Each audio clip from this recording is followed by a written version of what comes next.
Hey folks, my name's Ed Travers. My pronouns are he, him, and his. I'm an Anglican priest serving in the beautiful parish of St. Margaret of Scotland that sits on the ancestral and on the unceded territory of the Mi'kmaq people. Way. I want to share with you a comment that was made towards me the other day. The person was not being malicious, they were just being very matter-of-fact, and what they said was entirely true. I mean, what I'm going to say, I need you to listen. Give me a second. I promise I'm not trying to come off as petty or trite or anything like that. But so you know, we had some stuff stolen from the church, and I was talking to somebody about that, and they made that very obvious, that very reasonable statement. And I've probably made this statement myself. Well, they just took stuff. They just took stuff. Nobody got hurt. That's all that's really important. Now, again, what they said it's true. That is really important. Nobody was hurt, and they took things that we could replace. They didn't really take anything of sentimental value. They took things that we could replace. As a matter of fact, they took things that I think, if you look at it, these were luxury items. You know, a camera and a laptop. Things that we can get by without, and things that we can replace. And just the very fact that I'm here talking to you now is evidence that we've found a way of moving forward. Still hate the sound of my voice here, but it is what it is. With that being said, this conversation, despite how true it is, how true this statement is, this conversation reminds me of something that I think I probably learned on my very first day of seminary. Never say anything that would minimize another person's experience.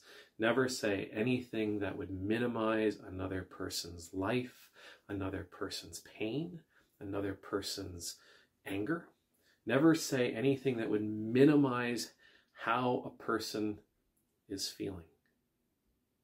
See, we don't really know. Even though I might experience a loss and you might experience that same loss, for me to come along and say, hey, I know just how you feel. No, I don't. Because your loss is going to be different. It's going to be different than my loss. Maybe the relationship between you and the person is different. Maybe the circumstances are different. Maybe the timeliness of it all is different. Maybe the context. You are in a different place in your life than I was in when that same thing happened to me.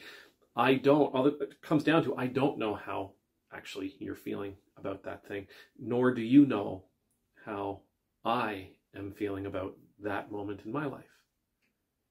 When this person says, thankfully it was just stuff. Again, it's true. And yet, it minimizes some of the other effects that experience is having on the church. For example, I'm in my office, happily working away, and I decide I'm going to go and have lunch. I'm going to come next door to the rectory and I'm going to have lunch. I never used to lock my office, and now I lock my office. If I have to leave and I know there's other people in the building, there's just that slight kernel of doubt, that seed of distrust. Will they take from me? Will they take from us? Now, when we have events in the hall, I'm fielding questions. Should we lock this door? Should we lock that door? Should we put this away? Should we put this in a closet somewhere? Should we put this someplace else? Those were never things that we thought of before. And perhaps we should have been. Perhaps we existed in a very, very naive world, and this has just simply opened our eyes to a reality that has always been there, but we were happily ignorant towards.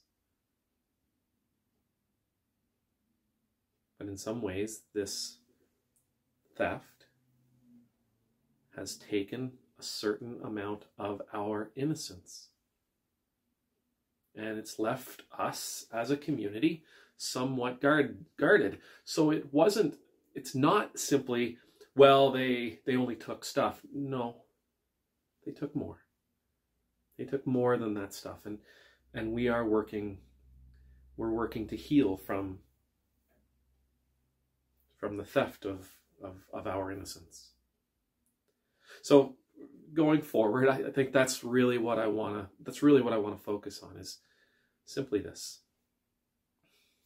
As pastors, as people of love, as people who want to be there for their friends and who want to be there for their neighbors, as people who want to show compassion and empathy, remember, the experience that a person has is unique to them. What they go through, we can't simply label it, stamp it, and set it aside. It just doesn't work that way. For us to be truly in the moment with the person, for us to truly be in a place where we are offering the love that I think we all want to offer, well, it comes back to listening. And it comes back to asking questions. Never making statements. Oh, I've been there. Oh, I've seen that. Well, there's more fish in the sea. Well, you can replace that stuff easy enough. How did it feel? How are you feeling about it? How's it going? How has this shaped you? How did that change you?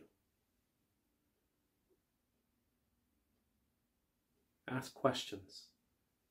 Ask questions that will invite a person to share more and more and more of their story. More and more of their experience.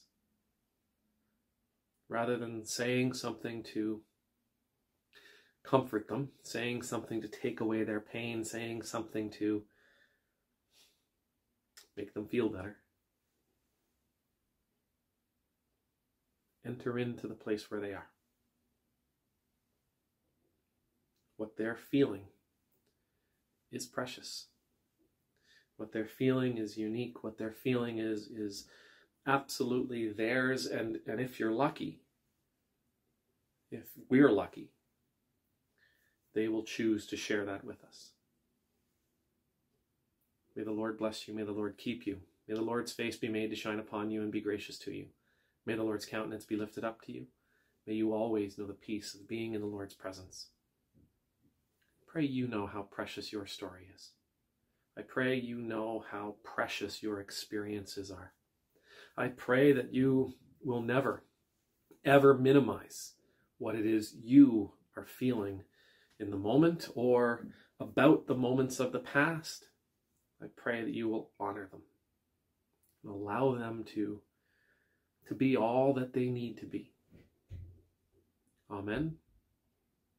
Multus.